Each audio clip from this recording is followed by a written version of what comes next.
1 to 5, 6. What's going on? What it is? What it do? I'm back. Brand new episode of All-AUB Season 2.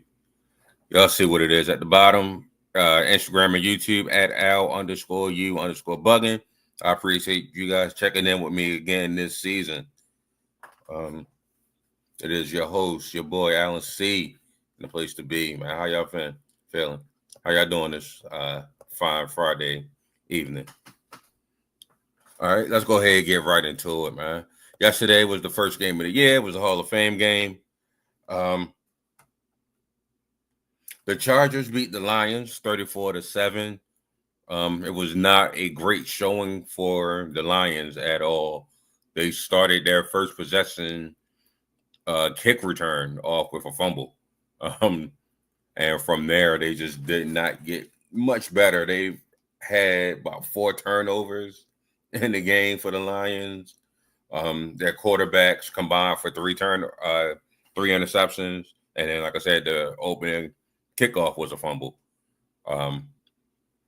So their first stint with a new offensive coordinator and defensive coordinator did not come together the way they had hoped that it would. Kyle Allen started off the game for the Lions, went 9 for 14 with 91 yards and 2 interceptions. But not to dwell on the bad, Reynolds, Curtis Reynolds, I believe his name is, 10 carries, 38 yards, and a touchdown. He was the bright spot for the Lions yesterday. The running back, Reynolds, was a great spot for them. For the Chargers, I think Trey Lance played amazing. Trey Lance, as many people know, was the number 3 pick overall for the San Francisco 49ers. And this was during the COVID years. So he had only had 17 starts, but his athleticism was through the roof and his sailing was limitless if you could develop him to being a great player. We all seen explosiveness out of Trey Lance. We just trying to see if he could actually play the game. And, 4 or 5 years later in the league, maturing, he's definitely showing that he can play this game. Well, at least last night he did. He went 13 for 20, 120 yards, and 2 tutties. So, boy was out there playing. Boy was out there balling, man. Shout out to Trey Lance. Fadal added another 37 yards and 2 touchdowns on the ground. It was just a great night all around for the Chargers. But, that's not to diminish the Lions or to overblow the Chargers. It was a great practice for both teams. I expect to see both teams in the playoffs come January, barring any type of crazy injury. I could see both teams being in the playoffs and maybe even having a deep playoff run. But since it was the Hall of Fame game, let's bring up the players that are actually getting into the Hall of Fame this weekend. Give them a big shout out.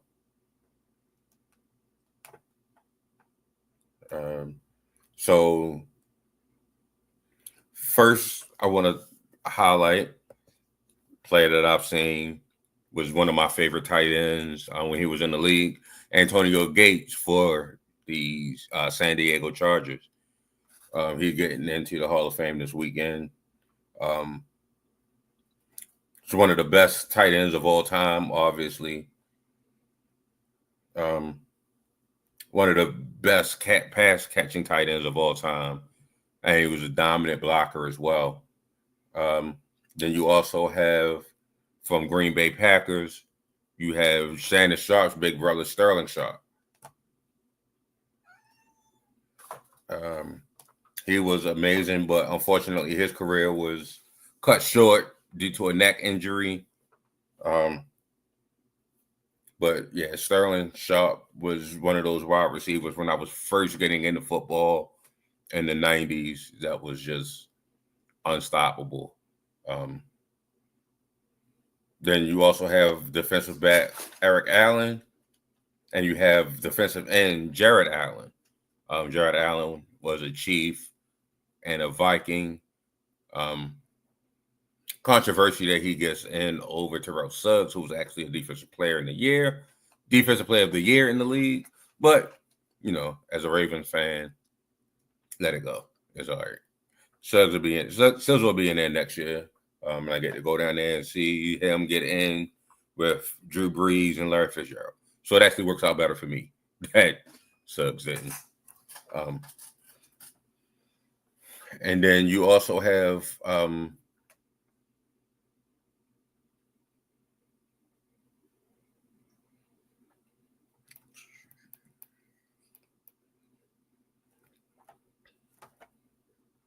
so they actually get in and get their enshrinement on Saturday, tomorrow, August the 2nd.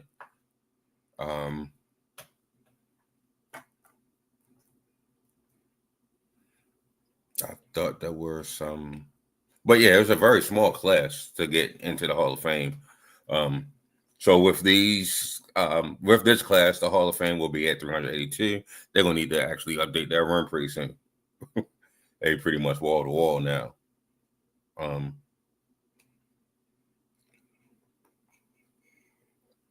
But shout out to Sterling and Shannon becoming the first brothers elected to the Pro Football Hall of Fame. And yeah, like I said, it's a small class. Class of 4 is the smallest since 2005. So, all right. What I want to get into next is this is the first episode of All-AUB Bugging. I'm going to go ahead and get into the All-AUB Bugging team.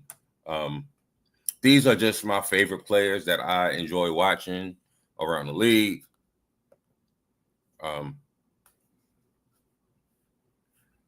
These are just my favorite players. So we're going to start with 2 quarterbacks, 2 running backs, 3 wide receivers, 2 tight ends, and then a 4 offensive line. Right. So as you can see, my quarterback, one of them is right over top of my shoulder. Lamar Jackson and Jaden Daniels, 2 explosive quarterbacks in the league. Shout out to being Maryland quarterbacks. And then my running backs, I got Saquon Barkley and Derrick Henry as my 2 running backs. My 3 wide receivers are Jamar Chase, A.J. Brown, and Justin Jefferson. My 2 tight ends are Brock Bowers and Sam Laporta. I think both of them are explosive pass-catching tight ends that can block and also move the chains. My offensive line, I went with Tristan Wirfs as my left tackle, Joe Thuney as my left guard, Tyler Linderbaum in the middle. My right guard is going to be Chris Lindstrom, and my right tackle is going to be Lane Johnson. So that's my offense. And then on my defense, I picked 3 defensive linemen, 3 edge rushers, 3 linebackers, 3 corners, 3 safeties. Dexter Lawrence and Chris Jones met in the middle, and Quentin Williams is third. I think this 3 has pretty much been the top 3 since Aaron Donald retired. And, he was number 1, and then these 3 were right after him. And it's pretty much been that way. Edge rushers. This has changed around a lot. Shout out to TJ Watt. Shout out to Max Crosby. No disrespect. Shout out to Micah Parsons. Micah Parsons and Scary Terry are fighting for contract renegotiations right now. And because ink is not signed to paper, I'll talk about that when they sign or when they get traded. Either or. But on my edge rushers, I got Myles Garrett, Aiden Hutchinson, and Jared Verse. So those 3 are my edge rushers. For linebacker, got Fred Warner, and I got Roquan Smith. One's great pass, stopping the pass. One's great stopping the run. And then I got Zach Bond backing up those 2 to pretty much provide everything that they do at almost as an elite level as those 2. On my corners, I picked 3 corners, like I said. PS2, who is the reigning defensive player of the year, lockdown corner. Derek Stingley, if he can stay healthy, he's going to challenge for being one of the best, or he's going to challenge for being the best corner in the league. Hopefully, God willing, that man stay healthy. And last but not least, I put Sauce Gardner as my third. I know he's really handsy, he gets a lot of penalties, but I think the boy plays great lockdown defense. So we'll see. There's a lot of players coming up, like Gonzo, like Marlon Humphrey and Jair, who are great corners that I left out. Chris Horn J.C. Horn, Lord, not Chris Horn. J.C. Horn over in Carolina is pretty good. Marshawn Lattimore in D.C. is pretty good. So corner class, I mean, it's a bunch to pick 3. It's crazy. And then for my safeties, you got Kyle Hamilton, Jesse Bates, and Kirby Joseph. All 3 of these players are rangy. Kyle and Jesse play close to the line. Jesse actually gets a lot more center field and free range. And Kirby Joseph is an amazing center fielder. Not going to put him on the Ed Reed trajectory because that's not fair to any safety. But he's a ball hawk in the same veins of a Earl Thomas or Kevin Byard. I'll put it that way.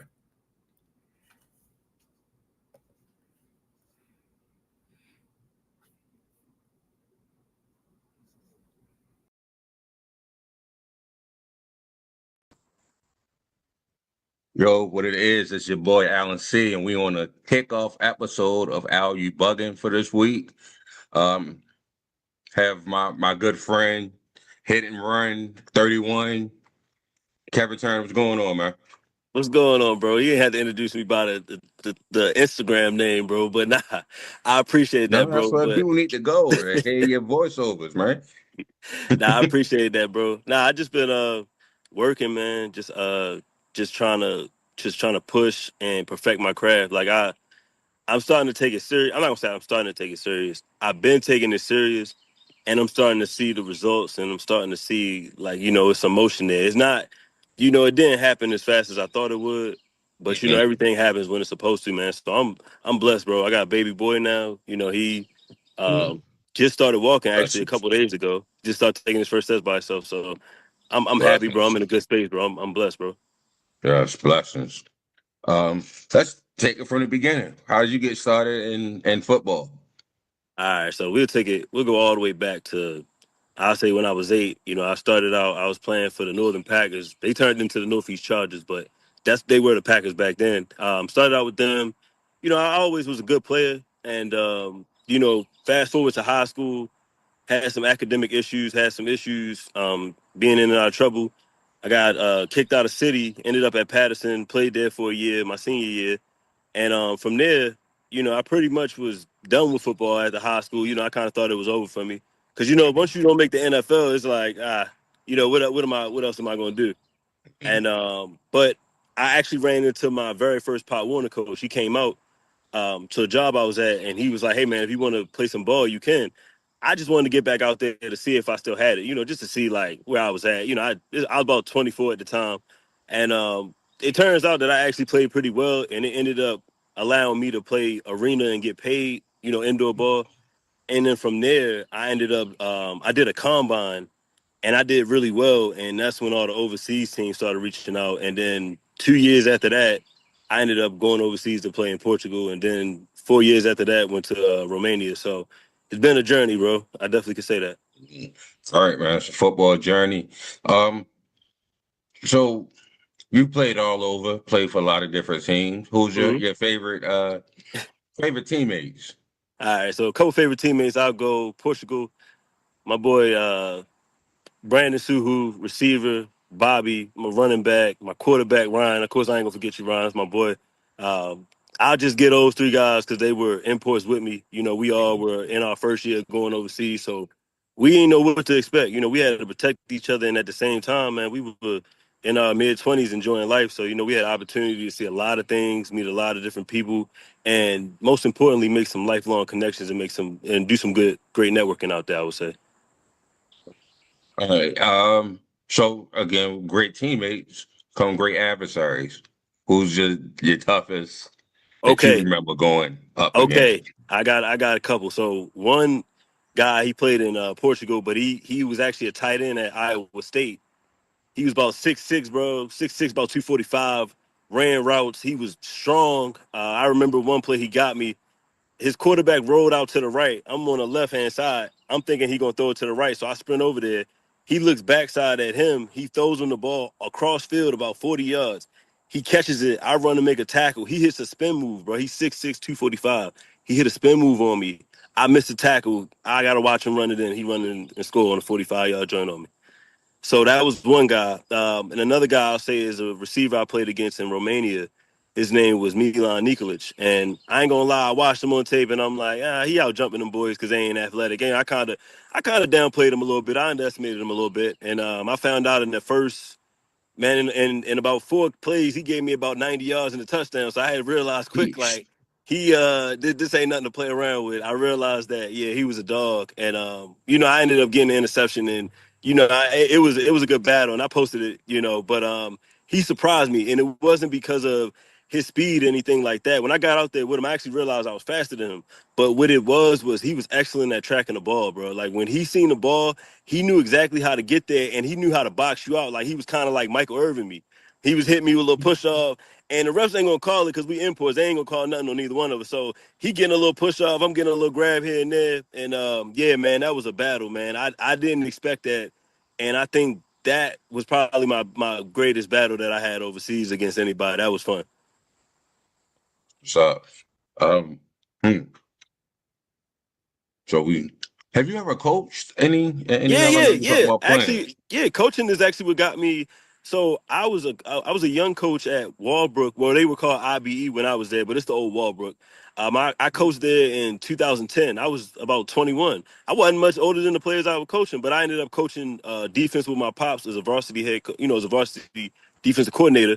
I did that back in 2010, and then fast forward to 2018, I was coaching Little League, and that's actually what got me to play my last season. The guys, they made me fall in love with the game again. For some reason, when you get away from football, you get into other stuff, and you don't really think about it as much. But being around those kids and they asking me questions, and they looking up to me, it inspired me to go back and play in Romania. So that's actually they inspired me to play my last year, I would say. Got you, got you. All right, so let's fast forward present day. Hmm. Well, people can look you up. Like I said at the start of the interview, hit and run 31. What got Yeah, you into um voiceovers? great question. So it's actually my little brother. My little brother Kyrie, man, he always wanted me to get on YouTube because he's on YouTube, and I used to tell him, I'm like, bro, I'm not no YouTuber, bro. I don't do YouTube. I might post a clip here and there, working out clip, but I didn't really want to be a content creator. But he kept asking me about it. So one day I threw together a little 30-second Michael Parsons clip on YouTube, just hoping that it would fail, so I could tell him like, hey man, it's not working. I do the video and it's horribly edited. You can go back and look at it. It's not a great video at all. But I got 12,000 views on it. So 12,000 views on YouTube is probably like 50,000 on IG. So I'm thinking in my head, all right, maybe that was luck. So I started posting clips with no voice, just regular clips. And I was getting views. I was getting 20,000, it was doing well. And then my brother, he's like, bro, put your personality into it. He's like, bro, you're always cracking jokes, you're always saying smart, disrespectful stuff. He's like, put that in your, content. And I Mhm. really don't like my voice. Like honestly, I don't think I have a great commentator voice. I think my voice is kind of rangy, so I don't think it's But and I ended up doing it, and it wasn't really getting much traction. People was kind of whatever. And then I did a Barry Sanders video. I did a 59-second Barry Sanders video, and it got 1 million views in a night. And that's when I was like, okay, I might actually be able to do this. But it took me some time, man. But when I did that video, and the NFL guys were in my DM, they like, hey man, we appreciate it. I was getting the comments. I was starting to see people that I looked up to on TV was following me. I realized that I might have something, going. So that's what really made me start to take it serious. Because if you go back and listen to my old voiceovers, go all the way back with the ones that say Kev 3950, you can hear that I didn't have the confidence in my voice. You can hear like I'm just like, it's no excitement. And it was because, like I said, I wasn't really comfortable with being a voiceover person. I'd never done nothing like that. So once I started to, see that I could get some views, and I started to see that I had some potential to do it, I started taking it a little bit more serious, and that's when you started to see me like really kind of take off with it. Got you, man. Who's been you mentioned NFL guys reaching out. Who's Hmm. been some of your favorites to reach out or Man, that I have gotta reached out? say, no order. I won't, I'm not gonna rank any guys, but I would say Terrell Owens, Warren Sapp, two guys that reached out to me, and it's funny because those guys are chastised on the media, and the media will tell you all these bad things about them. I've personally had conversations with both guys, great, respectable guys, football knowledge through the roof, IQ through the roof. Like T.O. literally is DMing me, hey, do this video, do this versus this. I bet T.O. I do the video, 500,000 views. I get, more traction. So, just him reaching out and doing that when he ain't have to. He ain't have to reach out to me. I'm just a content creator. And Warren Sapp, when I did the Warren Sapp video, the next morning he DM'd me and he just was appreciative. He was like, man, I appreciate you doing this, man. It was a great voiceover. And, from there, we built a relationship. And the thing that why a lot of these, I'll say NFL guys respect me and we can have conversations is because they know that the conversations we have, they'll never make it to the internet. Whatever we talk about is off the record, it's off the books. And more importantly, I get to get the other side of the situation because you'll hear that, Terrell Owens was a bad teammate, but I've actually talked to T.O.'s actual teammates and I've heard the exact opposite. You hear these stories about Warren Sapp being a terrible person and all of this. I talked to his teammates, I talked to his friends, I've talked to people around him, and it's completely a different story. I just see a passionate guy that was excellent in football, and yeah, he might have talked and he might have did it his way, but at the end of the day, you want that out of a three technique. You want your defensive tackle to have that dog. You don't want a defensive tackle that's eating with plastic silverware. He got to eat with his hands. You know what I mean? So that's why I feel like they chastise him. But if you really go back and watch, man, those two were like two of the greatest at that position in our era for sure.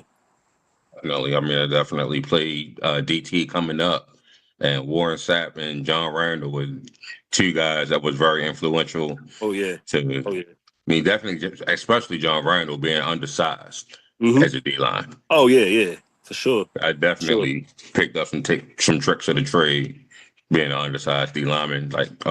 Not like him, definitely not like him. That man No, is but I get. out of here. But I understand what you're saying, bro. You from saying that? watching him, Oh yeah, yeah, yeah. I get what you're saying. Yeah, yeah. Because I say that I'll be like, yeah, I'll say like, hey, I watch Sean Taylor, and as a safety, like I'm never ever gonna be Sean Taylor. I can watch all I want. I could do, and I used to watch him, and I say, oh, okay, like I never can make that play. Like I can't hit nobody, and I don't have that type of ability. You guys don't have right. it. But I would watch because you get a chance to learn from these guys, and some of the things that you see you can pick up.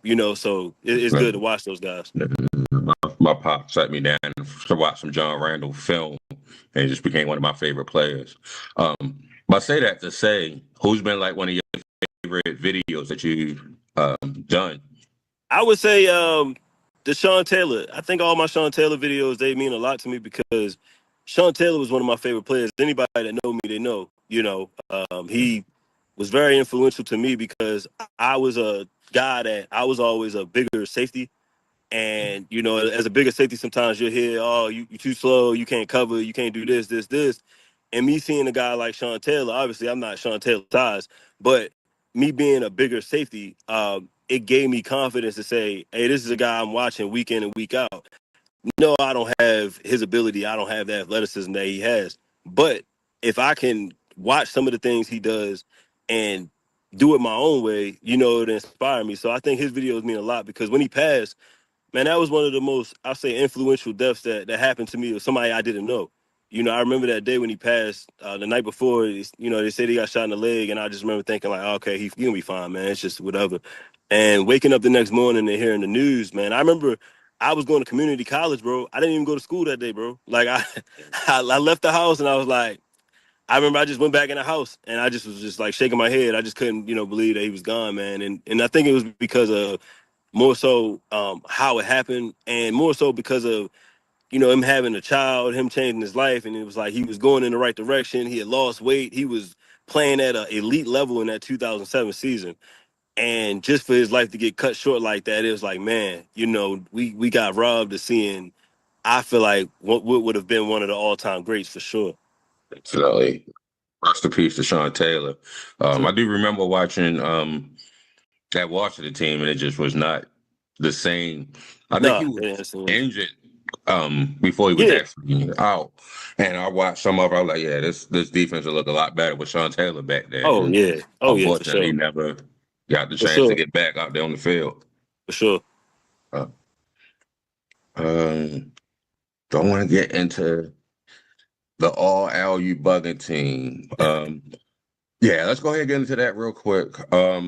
Hey, your man I gotta say this too. I didn't mean to cut you off, but I gotta say this. But your man Lamar Jackson, I like Lamar too, so I ain't saying your man, but Lamar is finally a 99 overall in Madden. I just wanted to say that, It's because I see the thing behind you, got the pennant behind you, so I just wanted to say, definitely. well deserved Lamar Jackson, 99 overall. I feel like to me, most dynamic player in the league. If you ask me who's the toughest guy to tackle in space, running back, receiver, tight end, is Lamar Jackson. I can go on and on. That's one of my favorite players in the league to watch. Could kick it off with the All-AU bugging team and talk about Lamar Jackson.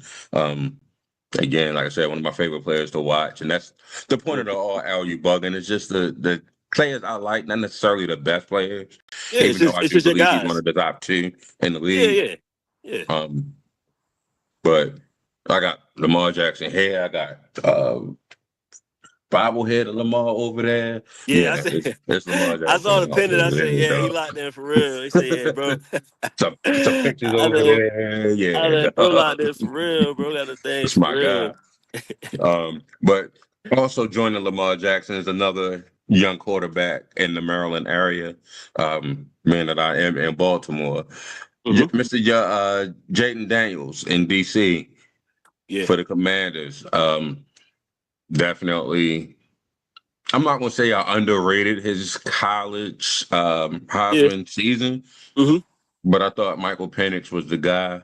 Yeah. And I do like Mike, don't get me wrong. Oh But yeah, no, yeah. JD proved Yeah, that that yeah, was yeah, yeah. He a little different. I just think that because I was the same way. Honestly, I looked at a ton of Jaden Daniels tape. I looked at a ton of Michael Penix, and I was like, I thought that Jaden Daniels was obviously a better athlete, of course, Mhm. um, but I didn't realize that with the situation with them getting Kirk Cousins, that kind of threw it off, with them. Because I feel like had Michael Penix had time to really get acclimated to his receivers and get, more playing time, I think he would have put up a decent season. I'm not saying he would have been better than Jaden Daniels, but he would have put up a decent season to me.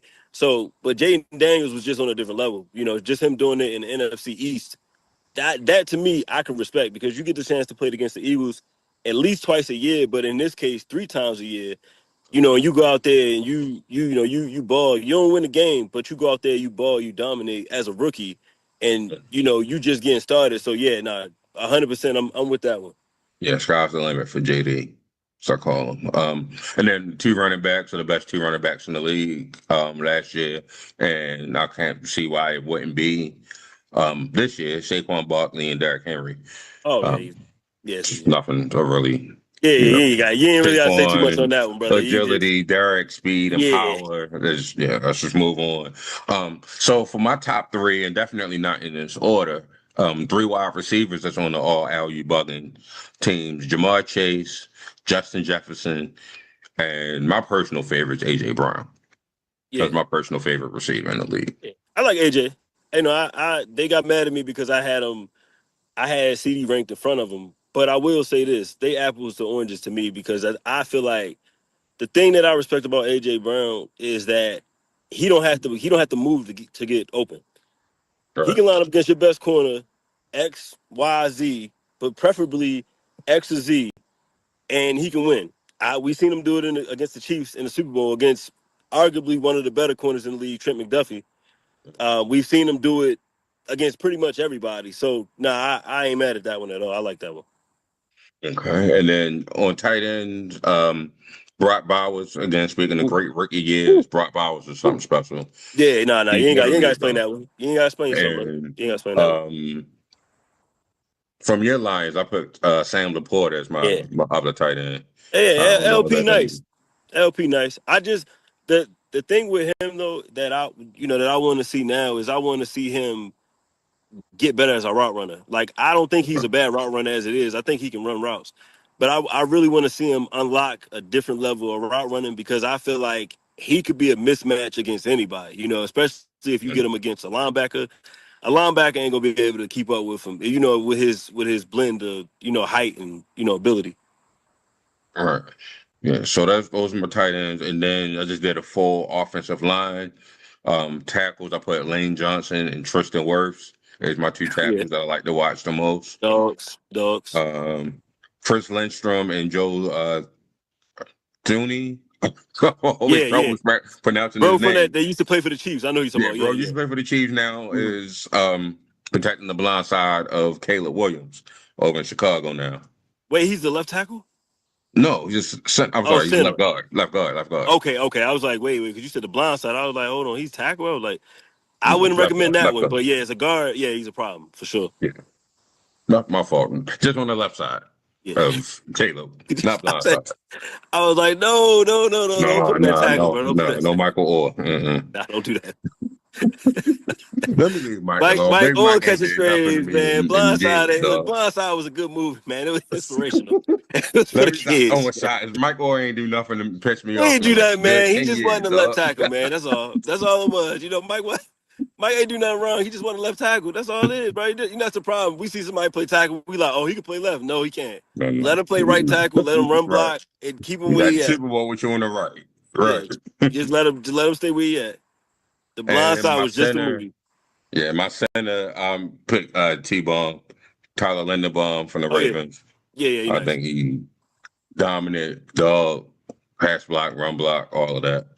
Yeah, you Neck ain't of gotta the explain that one either, for real. I ain't gonna lie to you. I watched the film. I watched all 22. I see the dominant performances. Like I watched. It's not saying that he's the reason why Derrick Henry has the yards, but when you can neutralize the A gaps like that, and you can stop penetration, it's over with, bro. Yeah, he yeah. he done he dog, bro. So my D line, Dexter Lawrence, Chris Jones, Quentin Williams, two guys in New York, and then Kansas City Chiefs legend. Yeah, the OG now. He the OG now.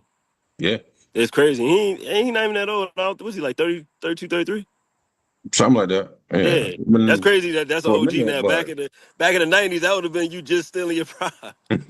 32 was like, oh yeah, he got about 4 more years. 32 now is like, yeah, I mean, ah, he keep going to Super Bowl, so he playing longer and longer. So yeah, there's a lot yeah. of He games on him. he gonna be fine. I think he's one of those guys that as he gets older, they just need to get him a little bit of help on the other side, so that Mhm. way because. I still think he can beat double teams, but I think he's lethal if you get him one-on-one. It's not a guard in the league that'll be able to block him in the pass, Right. especially if the Chiefs get a lead. Like, yeah, he's a problem, bro. You can tee off, yeah, you're done. He, um, but with sideline talk, shout out to my family, sideline talk, Herb, yeah, for sure. Tay, John, shout out to y'all. We scout. I'm gonna, the show's called Al You Bugging, and I can Uh-huh. admit when I'm wrong. Yeah, I didn't think George Karlaftis was all that when I first watched him. me Uh, too. I agree. I was like, and I say this because sometimes these announcers or they'll just hype random players, and I remember them like, oh, George Carl. I'm like, man, this 56, bro. Like, he all right, man. Like, uh, No, but I watched him. I'm like, nah, he yeah, nice. He he got a not. good motor. He get around the edge. He known for he'll strip the ball. He'll take the ball too. So, Yeah, nah, he nice. I yeah. was wrong too. So My Chris fault, got G. definitely got some help there in Kansas City on that line. Yeah, But speaking of edge rushers, my three was Miles Garrett, Jared Verse in LA. If y'all did not watch this man during his rookie woo, year, yeah, y'all missed. different, different. And I'm hoping and praying that A get back to being dominant. Aiden Hutchinson. Oh I'm yeah, hoping yeah, he get back yeah, to being dominant. yeah. He looking good. I watch all their practices. I get a little inside information here and there, and Mhm. yeah, he looking good, man. I just like you say, I just hope that we don't rush him. Maybe Mhm. we, play him. If he's healthy, play him. But if not, kind of work him back in because it's really the playoffs with us. The Ravens and the Lions, I don't even care about the regular season. We can go 17-0. I wouldn't care. It's about what we do. When January come around. Right. And that last year was his defensive player of the year. Yeah, I think it was yeah. his to 20 lead the 20 sack, total. yeah. It was 20 sacks coming, bro. And I'm Yeah. watching it every week to week. I'm watching it. And, just for the freak injury, how it happened, man, it's football. But, yeah, man, I thought he was going to get that defensive player of the year for sure. It was his to lose at that point Yeah. when he got Seven and hurt. a I think that half was at like like what? five. Yeah, I think he had 7.5 at like 5 games or so. Yeah, It it was was yeah, he was crazy. on pace for like 22, bro. He was a problem, bro. I ain't gonna lie. And then my inside linebackers, I went with Fred Warner, Roquan Smith, Yeah, that's easy. and Zach Bond. That's easy. Went Yeah, with those that's three. that. You can't be mad at that. Hey, Roquan and what's his name? Roquan and Fred is shoe-ins. Like you don't even have to. You could just say San Francisco and Baltimore, and just go on past that because yeah, ain't nobody better than them two right now. But yeah, for sure, I would say Zach too because like you say, he has that physicality. We could do a little bit of both. He can drop in the pass coverage, but then he's dominant. Playing downhill, which is rare these days. So yeah, I like him too. Was hating on him when the Ravens played the Eagles. I'm like, yo, why y'all letting Zach Bond make all these plays? Oh, he nice, bro. He can play. He can play, bro. Like, Yeah, he can cause play. he another I one. was Cause they're hating like, him. oh, they're like Zach Ball, and I'm like, oh man, who is this guy? Let me watch the. Oh, okay, never mind. I watched Why about y'all three letting him make games. all? I was Oh, like, all right, never never mind. mind. He Yeah, he never making all mind. these plays. He doing You he ain't doing letting it, bro. him. He doing what he's supposed to do, bro. I can't Right. I can't hate on a fellow linebacker, bro. So I say, Nah, yeah, I he was he hating nice. though because I got tired of hearing his name. I don't really watch the game with the sound on unless I'm over my brother's house. But I got tired of hearing his name that day. Oh yeah, nah. He be making plays, bro. I can't even dispute that one.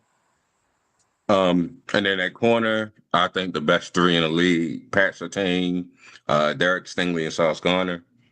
Oh yeah, yeah. Sauce is a little questionable, just because we got to see what he does this year. I still think he can Mm-hmm. play, but I wonder, and I will say because he has Aaron Glenn as a coach, and I know Aaron Glenn from Detroit, he like to run a lot of man, and I'm talking zero, I'm talking cover one. I think Sauce is better playing on one side as opposed to playing in man to man. I just from what I've seen, I think he's a little grabby in that coverage. So maybe he'll make some plays, but I would expect a lot of penalties this year out of him just because I know that Aaron Glenn is playing man. Whatever, I don't care where he go, he playing Mm-hmm. man, bro. He Uh, playing zero coverage, and especially if he's the head coach, that means he has control over the defense. He's mhm. gonna run some zero. He's blitzing. He bringing them. So it'll be interesting to see what he does this year because this will be the year if he dominates this year. I think he's definitely arguably 1, 2, or 3. But if not, we gotta kind of gracefully put him outside of that top five because that's 2 years in a row. Last year I gave him a pass. I said I had a lot going on, but this year has to be the year. Go for Gonzo as well. Christian Oh yeah, Gonzalez yeah, over in yeah, New yeah, England. yeah. I He a definitely dog like too. the kid. I Yeah, like he a him dog scouting him too. out of Oregon. So Yeah, he probably at 4. He's right outside the LU team. yeah, Um, and then my safeties: Kyle Hamilton, Jesse Bates, and Kirby Joseph to round out the team. yeah. I ain't mad at that. Anytime I hear a Detroit guy, I can't really dispute that one. But now to me right now, he's the ball hawk of the league. As far as the center fielder intercepting the ball, he's that guy. And every couple years it changes. Like at one point, obviously Ed Reed had the crown for about 8 to 10 years. Then it was Earl Thomas. Now I feel like it's Kirby Joseph now. If he can get another season with at least 8 picks, you got to put him in that category. Yeah. So that's the team. Anything I'm bugging on? Nah, like I said, bro, like a lot of the stuff that you say, you got film study, you back it with film study, so I can't really dispute it. And like you said, like the thing people don't understand is there's so many guys in the league that if you're looking at the top 2 or 3, it's 50 to 60 guys. So everybody not gonna make the top 2 or 3. That don't mean they trash. Just because you ain't in the top five don't mean you trash. You still in the Definitely. NFL. You know what I mean? But people see that and they like, oh man, he trash if he ain't in the top five. It's like, nah, bro. It's the NFL, bro. It Yeah, changed year to year.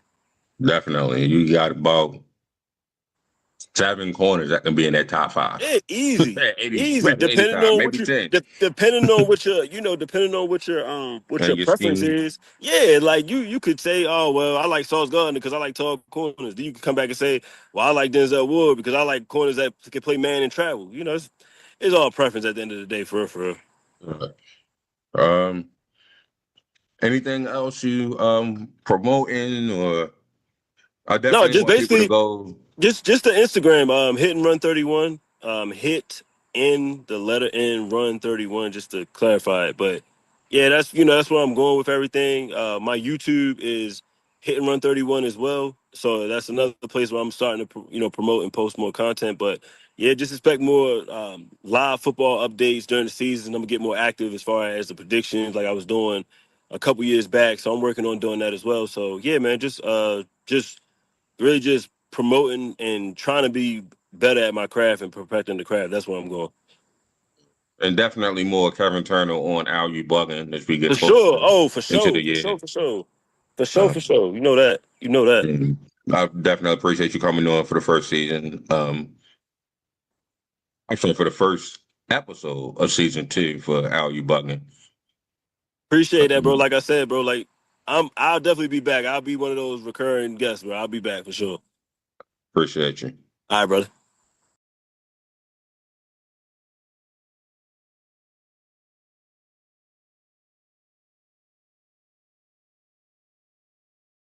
All right.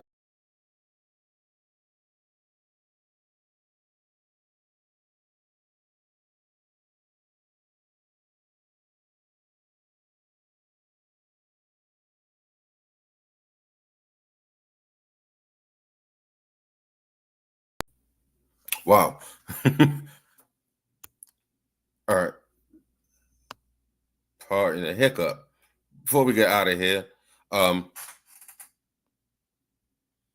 preseason week 1 Thursday night, we have Indianapolis versus Baltimore. Indianapolis Colts versus Baltimore on August the 7th at 7. So when we get in here on August the 8th, we will be talking about that.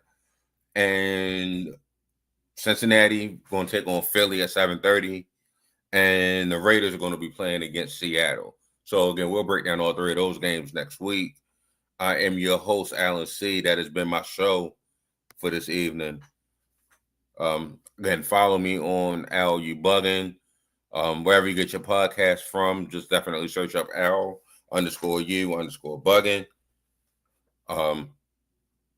Go to Substack, alubugging.substack.com. Go to IG, Al_U_bugging. Go to YouTube. Thank you for joining me on my Twitch channels.